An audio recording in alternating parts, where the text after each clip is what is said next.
नमस्कार, स्वागत है आप सभी का। आज हम देखेंगे सौर मंडल के बारे में महत्वपूर्ण प्रश्न। तो आइए शुरू करते हैं पहले प्रश्न से। पहला प्रश्न है कि प्रथम सौर मंडल के बारे में विश्व के समक्ष जानकारी प्रस्तुत करने का श्रेय किस विद्वान को है। तो ये किस विद्वान को है, तो ये है आपका कोपरनिकस, यानी कि ऑप्शन नंबर सी आपका राइट आंसर होगा। अगला प्रश्न देखते हैं दूसरा प्रश्न है ग्रहों की गति का नियम किसने प्रतिपादित किया था। तो ग्रहों की गति का नियम केपलर ने प्रतिपादित किया था, यानी कि ऑप्शन नंबर बी इसका राइट आंसर होगा। अगला प्रश्न देखते हैं तीसरा प्रश्न है अंतरिक्ष में कुल कितने तारामंडल है।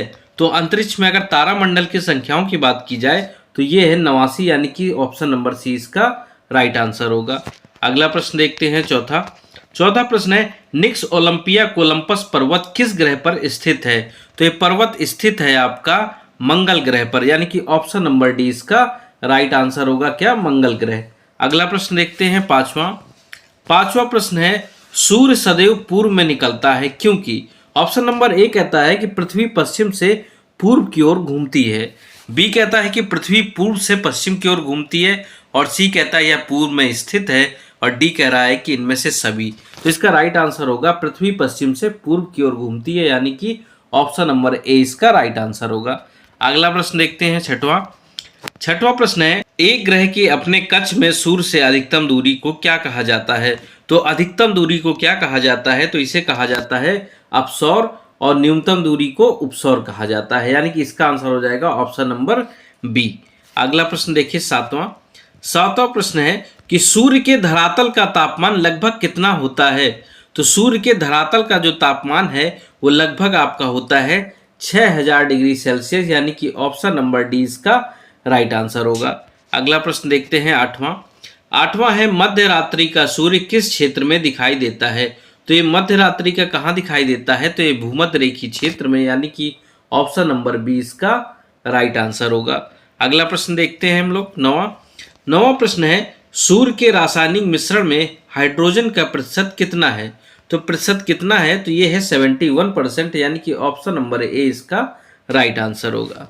अगला प्रश्न देखते हैं दसवां प्रश्न है निम्नलिखित में से कौन एक तारा है। तो इनमें से कौन एक तारा है, तो ये सूर्य, ऑप्शन नंबर डी, यानी कि सूर्य एक तारा है, ऑप्शन नंबर डी इसका राइट आंसर होगा सूर्य। अगला प्रश्न देखते हैं हम लोग 11वां प्रश्न है कि सौर पृष्ठ पर कितना तापमान होता है। तो कितना होता है, तो ये भी होता है 6000 डिग्री सेल्सियस। अगला प्रश्न देखते हैं 12वां है सूर्य के सबसे दूर कौन सा ग्रह है।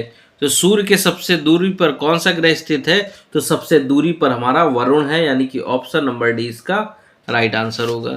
अगला प्रश्न देखिए 13वां सूर्य प्रकाश या सूर्य का प्रकाश धरती तक पहुंचने में कितने मिनट लेता है। तो ये कितने मिनट लेता है, तो ये लेता है 8.3 मिनट, यानी कि ऑप्शन नंबर ए इसका राइट आंसर होगा।